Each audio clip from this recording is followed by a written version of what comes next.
esta breve introdução que eu quero falar nessa noite acerca deste tema.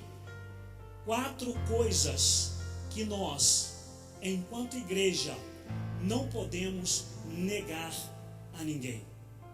4 coisas que nós não podemos negar a ninguém, seja ele samaritano, seja ele judeu, seja ele grego, seja ele alguém que nos feriu, alguém que nos magoou, alguém que nos machucou. Qualquer pessoa deve ser contemplada com essas coisas. Nós não podemos negar a ninguém essas 4 coisas que nós vamos ver e observar aqui nesse texto. Porque o samaritano não nega aquilo que o sacerdote e o levita negaram. Presta atenção, olha aqui para mim, porque eu tenho certeza, porque a mensagem, irmãos, ela é condicionada ao momento, às circunstâncias e ao sentimento do povo. Eu tenho uma palavra de Deus para a tua vida nessa noite. Uma palavra que falou profundamente ao meu coração e ao meu entendimento. E eu tenho certeza que vai falar ao teu também. Uma palavra que soou como uma cobrança de Deus para mim. Mas eu tenho certeza que vai soar também como uma cobrança de Deus para todo o seu povo e toda a sua igreja. Porque todos nós temos responsabilidades para com Deus e para com o outro. E nós não podemos negar a ninguém aquilo que os representantes da lei negaram, que os embaixadores da lei negaram. Presta atenção, nós não podemos negar a ninguém compaixão. O texto vai dizer que aquele homem samaritano, que ninguém esperava e que ninguém dava nada, alguém que os judeus olhavam e acreditavam que não fosse capaz de uma atitude nobre, ele vai fazer por aquele homem aquilo que ninguém e nem os representantes da religião queriam fazer. Ele vai dar àquele homem, ele vai mostrar àquele homem compaixão. Nós não podemos negar a ninguém compaixão. O que é compaixão, pastor? Ora, compaixão é uma palavra somada a essa expressão íntima, compaixão.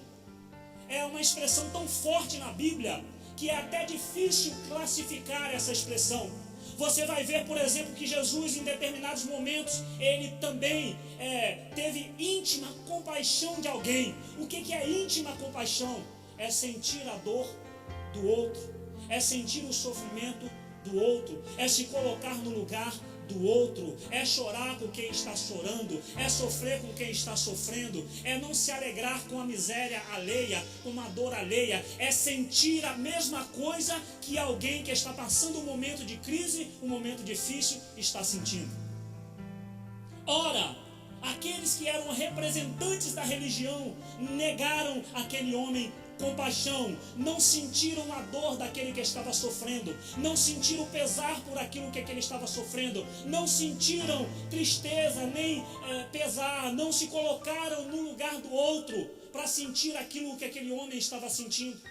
Na verdade, quando eles passaram e vieram e vendo aquele homem, o que eles fizeram? Passaram de largo. Por quê? Porque a extensão do amor deles só contemplava um pequeno círculo e não podia se estender àquele homem. Por isso, eles não socorreram aquele homem.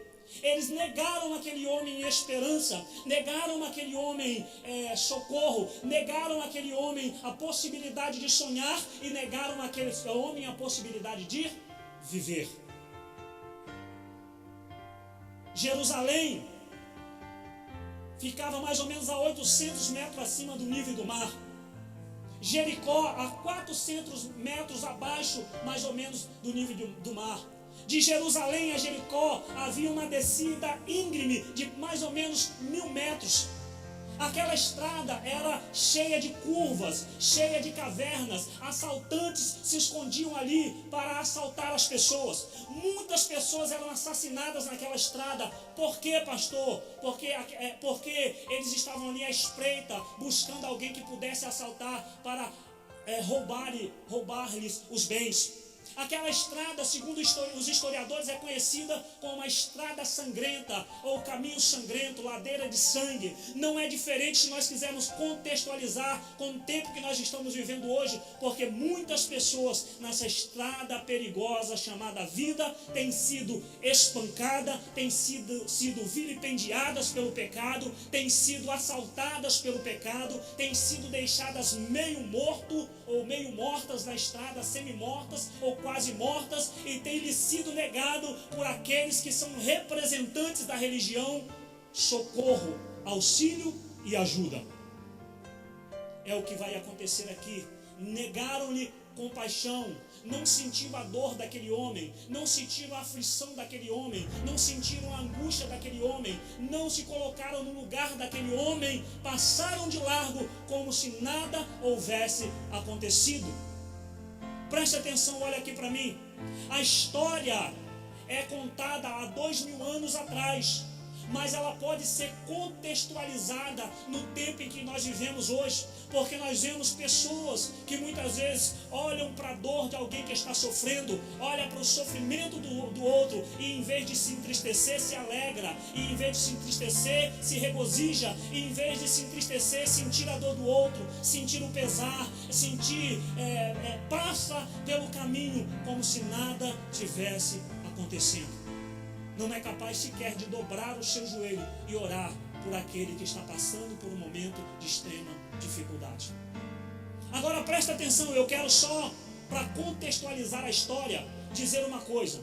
Presta atenção, aquele homem necessitava de ajuda, mas ele não recusou ajuda, porque uma coisa é ajudar alguém que depende, quer ajuda.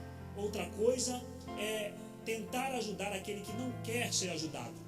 Aquele homem não oferece resistência. Ele buscava alguém que tivesse dele pelo menos um pouco de compaixão, de misericórdia, de pesar, alguém que sentisse a sua dor. No entanto, os representantes da religião, ao passarem por aquele homem, negaram àquele homem aquilo que eles deveriam fazer: compaixão por aquele que estava sofrendo. E é nesse contexto que aparece o samaritano, alguém que inimaginável, alguém que, como eu disse, o judeu poderia dizer assim: olha, é impossível que um homem como esse tenha essa disposição de ajudar, mas é justamente aquilo que ele vai fazer e vai nos ensinar que nós, enquanto igreja, não podemos deixar e negar compaixão por aquele que está sofrendo, por aquele que caiu, por aquele que pecou, por aquele que errou, por aquele que porventura está atravessando um momento de adversidade. A primeira coisa é essa: nós não podemos negar compaixão. Agora presta atenção, a segunda coisa que nós não podemos negar a ninguém é remédio. Agora olha aqui para mim. Quando o sacerdote e o levita desceram por aquele caminho, ao ver aquele homem e ao passar de largo, eles fizeram uma coisa: eles vão sentenciar aquele homem, eles vão sentenciá-lo à morte. Tudo o que aquele homem precisava não era de uma sentença, o que aquele homem precisava era de remédio, algo que pudesse atenuar a sua dor, algo que pudesse atenuar a sua aflição, amenizar o seu sofrimento e lhe proporcionar a cura. No entanto, aqueles que representavam a religião sentenciaram aquele homem à morte, porque foi isso que eles fizeram. Quando eles omitiram socorro, eles vão agir criminalmente, porque a omissão, ela é crime, e eles automaticamente estão sentenciando aquele homem à morte. E aí, eles já não estavam agindo mais como representantes, embaixadores da religião, mas agora eles estavam agindo como juiz. E todo juiz julga, e todo julgamento precisa obedecer pelo menos 3 aspectos. Precisa obedecer o aspecto da imparcialidade. Não se julga de forma parcial.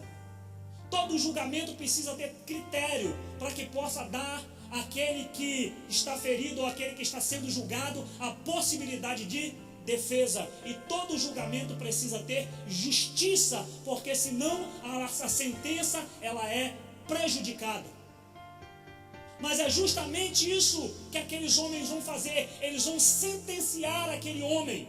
Agora preste atenção numa coisa: quando eles omitem o socorro daquele que está ferido, eles estão sentenciando, e aí consequentemente eles estão sujando a sua mão de sangue. Lembra-se de Pilatos, quando sentenciou Jesus à morte? Ele pega a água e lava as suas mãos e diz assim: eu estou inocente do sangue deste homem. Agora olha para mim, faça assim com a sua mão, olhe para ela. Olhe para a sua mão agora, olhe para ela, olhe fixamente, não olhe para mim, olhe para a sua mão. Olhe para ela. Deus pedirá conta de todo o sangue derramado. Deus pedirá conta de todo o sangue derramado. E se as nossas mãos estiverem manchadas de sangue, aqui não é o sangue de Jesus, porque o sangue de Jesus limpa, Ele vai pedir conta do sangue que foi derramado, que foi sentenciado de forma injusta, num julgamento injusto. Agora presta atenção, nós não podemos negar compaixão, nós não podemos negar remédio, mesmo a um samaritano, mesmo a um judeu, mesmo ao grego. Por quê, pastor? Olha aqui para mim. Possa ser que você, num dia difícil da tua vida, quando você, ou quando seus lenços não puderem enxugar as tuas lágrimas, Deus levante justamente um samaritano para lhe emprestar a manga da sua camisa para enxugar os teus olhos. Pode ser que você, no momento difícil da tua vida, quando você não tiver forças para orar, é justamente um samaritano que Deus vai levantar para orar enquanto você geme. Pode ser que no final da tua vida, nos últimos momentos da tua vida, quando a sua vida foi se finalizar, irmãos, presta atenção, quando não houver mais forças na tua perna, quando não houver mais forças nos teus braços, quando os seus olhos se escurecerem, porque até para morrer nós precisamos ser ajudados, até na hora da morte nós precisamos de ajuda. Deus levante um samaritano para te conduzir ao leito de morte, console a tua família e pague o teu funeral. Por isso nós não podemos omitir socorro a ninguém, menosprezar ninguém, desprezar ninguém. Por quê? Porque é justamente quem nós nem imaginamos que Deus pode usar no momento difícil da nossa vida. Presta atenção, nós não podemos ser omissos, nós não podemos ser indiferentes a ninguém. Por quê? Porque é justamente aquele que nós fomos indiferentes num determinado momento, talvez porque nós não gostamos.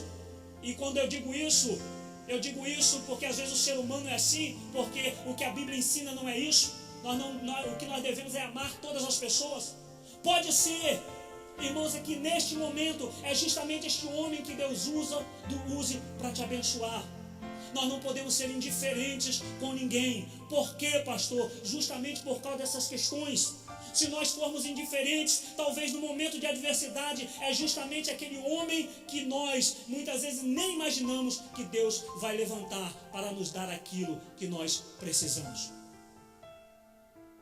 Agora preste atenção, nós não podemos negar compaixão, nós não podemos negar remédio, que aqui no texto está sendo demonstrado através do azeite e o vinho. Porque, irmãos, às vezes o que o homem tem é uma língua afiada, mas falta ali o azeite e falta o vinho. Às vezes o que o homem tem, e o homem aqui de forma gênero, tanto homem como mulher, é uma língua afiada, mas está faltando azeite e vinho. O que Deus quer e o que Deus deseja não é uma língua afiada, não é vara neste momento e nem é cajado. O que Deus precisa para curar a dor daquele que está caído não é nenhuma dessas outras coisas, mas é azeite e vinho. Olha aqui para mim, você tem azeite e vinho? Você é capaz, no momento de dor de alguém, você está orando por alguém, está pronto a passar bálsamo naquela ferida? Presta atenção, nós não podemos negar compaixão, nós não podemos negar remédio e nós não podemos negar a ninguém oportunidade. Não há alguém que queira a oportunidade. Nós não podemos negar oportunidade. Nós não podemos privar ninguém de oportunidade. Nem a quem pecou, nem a quem errou, nem a quem falhou, nem a quem nos feriu, nem a quem nos magoou. Se é uma coisa que nós não podemos negar a ninguém, é oportunidade, porque Deus, Ele é um Deus de oportunidades. Não há ninguém que, por mais que tenha falhado, tenha ferido a Deus, tenha ofendido a Deus, tenha ultrajado a Deus, tenha abrido a sua boca em arrogância contra Deus, que tenha disposição de se arrepender, que Deus vai lhe negar a oportunidade de arrependimento. Ora, irmãos, a igreja não é outro lugar senão um lugar de oportunidade. Ora, se nós, enquanto igreja, deixarmos de ser um lugar de oportunidade para restaurar o pecador, nós podemos ser até um clube social, nós podemos ser uma agremiação, nós podemos ser um grupo de amigos, nós podemos ser qualquer outra coisa, mas nós nunca seremos igreja no seu sentido mais profundo da palavra. Não importa quem pecou, quem errou, quem feriu, quem magoou, o que nós não podemos é negar a ninguém oportunidade.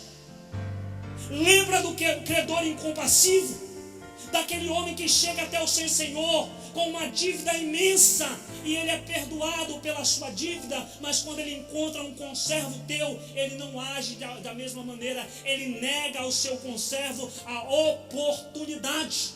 Nós não podemos negar a ninguém que queira oportunidade de restauração, porque a igreja não é outro lugar senão um lugar de oportunidade. Nós não podemos negar abrigo a ninguém. O que é abrigo, pastor? Abrigo é lugar de segurança.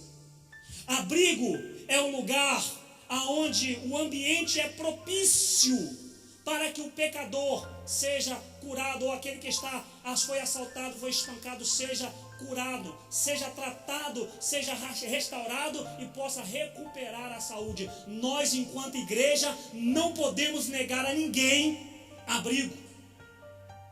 Não podemos negar a ninguém abrigo, porque a igreja, irmãos, ela é como um abrigo. Nós chegamos aqui vilipendiados pelo pecado, assaltados pelo pecado, caídos, mas aqui nós somos tratados, restaurados e colocados de pé novamente. Então, nós, enquanto igreja, não podemos deixar de ser abrigo. Agora, presta atenção, que eu quero te dar um dado importante. Aqui eu finalizo a mensagem dessa noite. Presta atenção. Houve um censo em 2000 e nós tivemos agora em 2010 a segunda edição desse censo. E um fenômeno chamou a atenção de teólogos, sociólogos e pesquisadores. Que fenômeno é esse? É o crescimento, Léo, de pessoas evangélicas sem vínculo nenhum congregacional. A taxa de crescimento da igreja, daqueles que querem estar dentro de uma instituição, de uma organização, é mais ou menos 60% o crescimento. Isso o IBGE que vai dizer. Mas a taxa de crescimento daqueles que não querem, irmãos, ter nenhum vínculo com a igreja, com a instituição, com o templo, cresce 780%. De maneira que em 2000 eles eram 1 milhão e em 2010 eles já são 10 milhões. Pessoas que não querem ter nenhum vínculo com nenhuma instituição, nenhuma denominação, se declaram evangélicas de maneira nominal, mas não querem fazer parte de nenhum modelo congregacional. Por quê, pastor? Eu vou lhe explicar. Dentro desse número de pessoas que não têm vínculo e não querem ter, tem um grupo chamado Os Desigrejados. Só mais um dado aqui. Entre 2003 e 2009, 6 milhões de pessoas saíram de dentro do evangelho, de dentro da igreja, do templo, da denominação. Há um êxodo do cristianismo, da religião, da denominação. As pessoas saem. De maneira que entre 2003 e 2009, 6 milhões de pessoas saíram do templo, da congregação, da denominação. É mais ou menos 1 milhão por ano. Se nós formos levar em conta esse número de 780%, é 780%, é quase 1000%. Daqui a mais ou menos, hoje, por exemplo, nós temos mais pessoas que são evangélicas, que declaram a mesma fé que nós, que não querem estar dentro de uma congregação, de uma instituição, de uma organização, de um modelo congregacional. Por quê, pastor? Porque foram feridas por causa da sua fé, foram feridas em nome de Deus.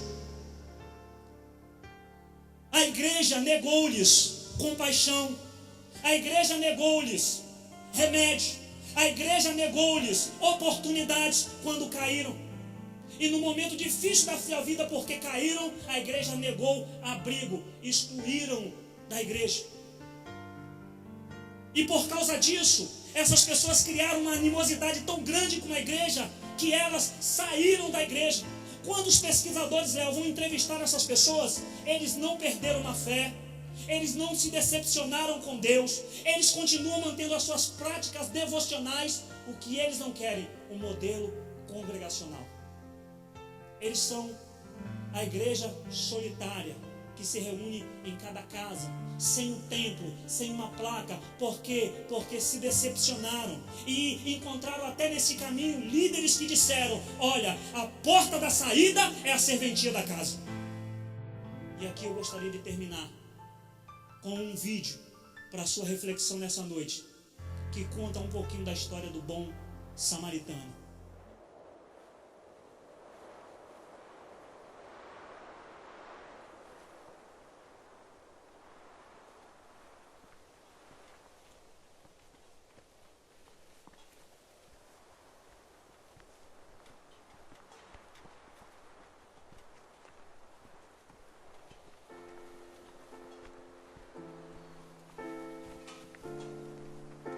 Faça uma coisa pra mim. Pega na mão do teu irmão, segura firme. Pega. Olhem pra mim, vai. Deixa eu compor um hino pra você. Não sei a forma que você chegou aqui. Um dia um certo homem assaltado foi. Espancaram ele até no chão cair. E enquanto ele sangrava, um cidadão passou. Era um sacerdote e fingiu que não viu. Estava com pressa, tinha prioridades, mas faltava amor, essa é a verdade. No mesmo lugar vai passar um levita. Quem sabe uma canção para Deus ele cantou, dizendo: eu te amo acima de tudo. Mas como a si mesmo, o próximo ele não amou. Fez a mesma coisa que os sacerdotes. Não tinha remédio para sarar a dor. Com as mãos vazias, ele prosseguiu. E alguém caído pelo chão continuou.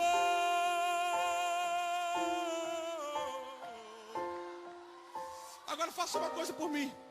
Pega na mão dele, em nome de Jesus. Quem trouxe azeite, quem trouxe vinho, pega na mão dele.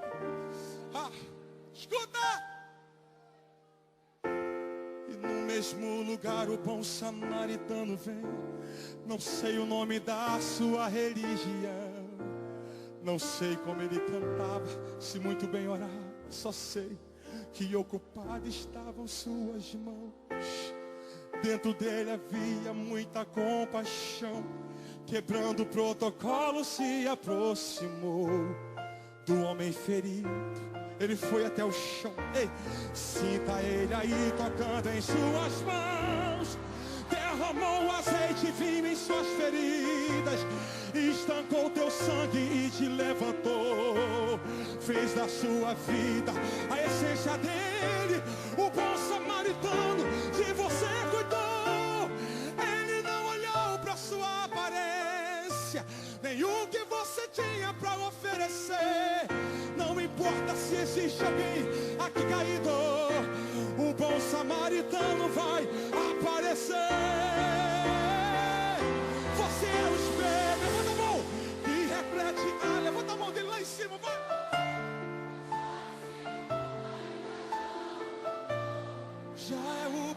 Ante Deus reconhecer, você é precioso. Se você desistiu, Deus não vai desistir. Ele está aqui para te levantar.